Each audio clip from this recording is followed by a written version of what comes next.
BTR পৰিষদীয় নিৰ্বাচনৰ বাবে প্ৰকাশ পালে ভোটাৰ তালিকা সেপ্টেম্বৰ মাহত অনুষ্ঠিত হ'ব বিটিআৰ পৰিষদীয় নিৰ্বাচন আৰু উজৰ আপত্তি দাখিলৰ অন্তিম তাৰিখ হৈছে 5 আগষ্ট গতিকে নাম বা উপাধি যদি ভুল হৈ আছে ভোটাৰ তালিকাত তেন্তে শীঘ্ৰে শুদ্ধ কৰি ল'ব পাৰিব এই মুহূৰ্তত লৈ অহাৰ চেষ্টা কৰিছো সবিশেষ তথ্য বিটিআৰ পৰিষদীয় নিৰ্বাচনৰ বাবে ইতিমধ্যে প্ৰকাশ পাইছে খসৰা ভোটাৰ তালিকা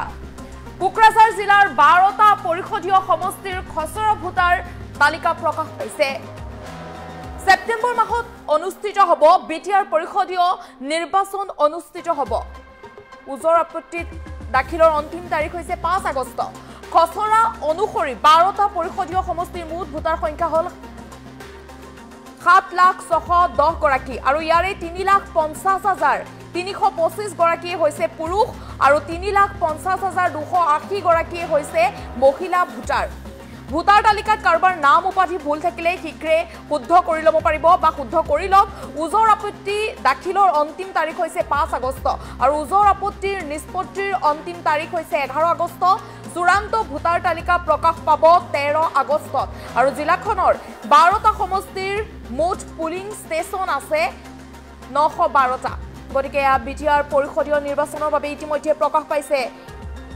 খসৰা ভোটাৰ তালিকা ইতিমধ্যে প্ৰকাশ পাইছে কোকৰাঝাৰ জিলাৰ 12টা পৰিষদীয় সমষ্টিৰ খসৰা ভোটাৰ তালিকা ইতিমধ্যে প্ৰকাশ পাইছে যেটো সেপ্টেম্বৰ মাহত অনুষ্ঠিত হ'ব বিটিআৰ পৰিষদীয় নিৰ্বাচন আৰু ইতিমধ্যে খসৰা অনুসৰি 12টা পৰিষদীয় সমষ্টিৰ মুঠ ভোটাৰ সংখ্যা হৈছে 7,610 গৰাকী ইয়াৰে 3,50,325 গৰাকী হৈছে পুৰুষ আৰু 3,50,280 গৰাকী হৈছে মহিলা ভোটাৰ গতিকে ভোটাৰ তালিকাত যদি আপোনাৰ নাম বা উপাধি ভুল হৈ আছে তেন্তে আপুনি শীঘ্ৰে শুদ্ধ কৰি ল'ব পাৰিব যেটো বহু লোকৰে দেখিবলৈ পোৱা যায় যে ভোটাৰ তালিকাত নামৰ বিসংগতি হৈ থাকে বা উপাধিৰ বিসংগতি হৈ থাকে গতিকে নাম উপাধিৰ যদি আপোনাৰ ভুল হৈ আছে তেন্তে এয়া আপোনাৰ বাবে ভাল সুযোগ আহিছে শীঘ্ৰে আপুনি শুদ্ধ কৰি ল'ব পাৰিব আপোনাৰ নাম আৰু উপাধিৰ যেহেতু উজৰ আপত্তি দাখিলৰ অন্তিম তাৰিখ হৈছে 5 আগষ্ট আৰু উজৰ আপত্তি নিষ্পত্তিৰ অন্তিম তাৰিখ হৈছে 11 আগষ্ট গতিকে চূড়ান্ত ভোটাৰ তালিকা প্ৰকাশ পাব 13 আগষ্টত শীঘ্ৰে আপুনিও আপোনাৰ নাম বা উপাধি শুদ্ধ কৰি ল'ব পাৰিব আৰু জিলাখনৰ 12টা সমষ্টিৰ মুঠ পুলিং ষ্টেচন আছে 912টা মন্তব্য আছে এই মুহূৰ্তত মন্তব্য আগবঢ়াইছো আমাৰ কোকৰাঝাৰ ডিষ্ট্ৰিক্টৰ draft electoral roll to publish কৰিছো আমাৰ draft electoral roll আমি preparation works complete কৰিলো আৰু আপোনালোকৰ ওচৰত আমি ৰাখিছো তথ্যখিনি আপুনি দেখিবলৈ পাম যে আমাৰ যিমান 12টা constituencies আছে তাৰ আন্ডাৰত আমাৰ total male voters আহিছে 3,50,325 আমাৰ female voters আহিছে 3,50,280 আমাৰ ট্ৰান্সজেন্ডাৰ ভোটাৰ্স আছে 5 গৰাকী আৰু আমাৰ টোটাল ভোটাৰ্স আহিছে 7,610 মই আমাৰ কোকৰাঝাৰ ডিস্ট্ৰিক্টৰ বাসিন্দাসকলক অনুৰোধ জনাম তেখেতসকলে online electoral roll management system OERMS পোৰ্টেলত এখন সিটিজেনছ কৰ্নাৰ বুলি আছে সিটিজেনছ কৰ্নাৰত আমি এতিয়া আমাৰ মিডিয়া বন্ধুসকলৰ কাৰণে এখন ডেমো দিছিলো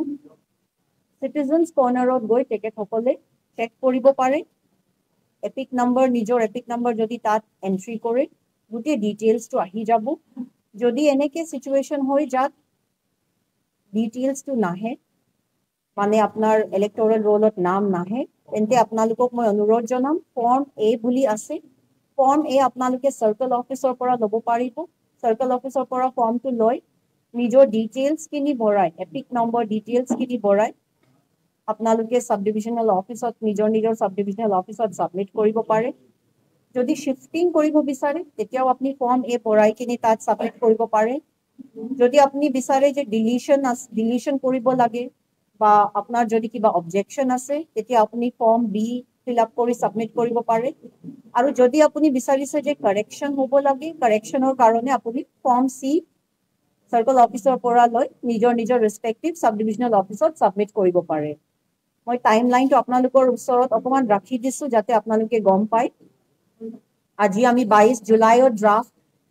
ইলেক্টৰেল ৰোল টু পাবলিশ কৰিছো আমাৰ last date for filing of claims and objections হৈ গল 5th অগষ্ট আপোনালোকে প্লিজ এইটো ডেটটো মনত ৰাখি ল'ব কাৰণ আৰু আমাৰ last date for disposal of claims আছে 11th অগষ্ট আৰু আমি 13th অগষ্টত আমি ফাইনেল পাব্লিকেশ্যনটো আমি কৰিম আৰু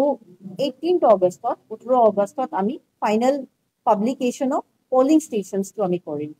চ' টাইম লাইনটো আমাৰ এনেকে হয় আপোনালোকে প্লিজ টাইম লাইনটো ফ'ল' কৰিব আৰু যাতে আমাৰ BTC ইলেকশ্যনছটো বহুত সুন্দৰকে হয় ভালকে হয় কোকৰাঝাৰ ডিষ্ট্ৰিক্টত